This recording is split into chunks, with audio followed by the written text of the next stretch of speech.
Binigyan po ng pagkilala ang mga internationally educated nurses, kabilang po ang mga nurse na galing sa Pilipinas sa isang pagdiriwang na isinagawa sa Toronto. Silipin po natin sa report ni Kisha Balatbat.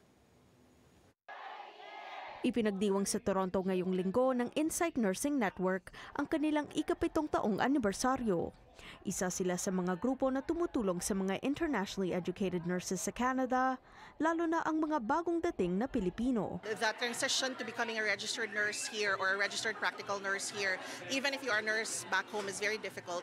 So what we do is we help them to navigate the process, we help them pass their exams, we help them with trainings so that they can be competitive nurses and so that, they can, easily find jobs and transition to the Canadian healthcare system better. Ang pagbahagi ng impormasyon, ilan lamang sa kanilang mga ginagawa para tulungan ang mga IENs. We have mga mentorship ng mga RNs na nakapasa na, tinutulungan nila yung mga bagong mga nurses. Gumagawa kami ng mga free info sessions all the time tungkol sa kung paano yung NNAS-CNO process, even CARNA process ng Alberta.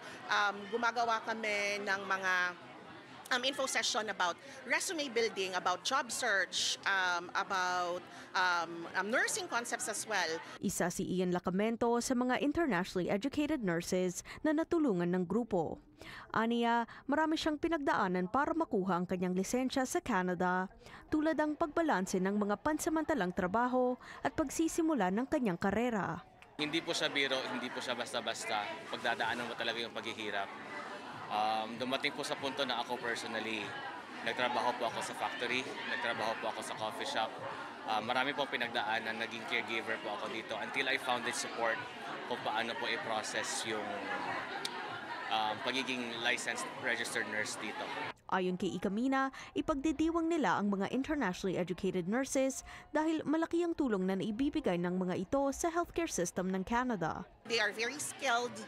May experience na sila, they are very resilient, they bring a lot to the table, but kulang lang ng guidance sa pathway kung paano maging registered nurse dito, kulang lang ng training para mas maintindihan ng Canadian healthcare system, and so that's why we wanna help them, we wanna bridge that gap, and we wanna make sure that everybody is supported so that we will have more nurses sa Canadian healthcare system, and that would mean a better, Canadian healthcare system in general. Nagpapasalamat din siya sa suporta ng Filipino community sa nakalipas na mga taon at aniya ang kwento ng mga sakripisyo at pag-asa sa buhay ng mga IENs ang dahilan kung bakit patuloy silang nagbibigay serbisyo sa komunidad. Kisha Balatbat, Omni News, Toronto.